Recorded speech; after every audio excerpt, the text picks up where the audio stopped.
So, today I want to debunk one of the most persistent myths that I hear in the modern political debate, and that is somehow that Sweden is a socialist country. It is not, and it has not been for a very long time. In fact, whether you talk about the IMF, the OECD, Sweden is one of the most market driven, competition based, privately operated economies in the absolute developed world. So here's where the truth gets uncomfortable.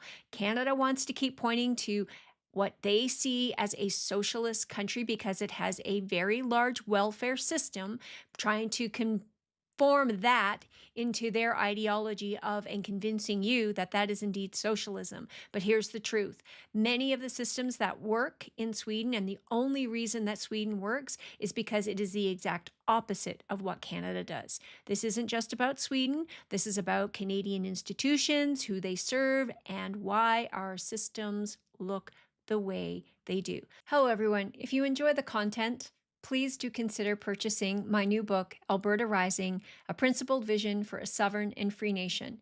It's not just about Alberta, it's for anybody who's willing to challenge the status quo and who's looking to truly embrace what a free and sovereign nation might look like. It challenges our long-term beliefs around taxation, licensing and registration, education, healthcare, and so much more. It's a great conversation starter. Hand it to a friend, tell them you'll be buying in a week, challenge them to find something in the book that they disagree with. The link is shared with you below. Thank you so much for your support. So let's get into it. Here's the big myth. Sweden is socialist. People say this all the time. Sweden is a socialist and it works. They want to point to a country that, yes, has plenty in the way of welfare, but as a successful model of socialism, and they haven't done their homework. Simple as that. Sweden does not actually prove socialism works. It actually proves the exact opposite. The truth, and this is backed again, the OECD, the IMF, even Sweden's own government reports. Sweden is a capitalist market economy with a large welfare state layered on top.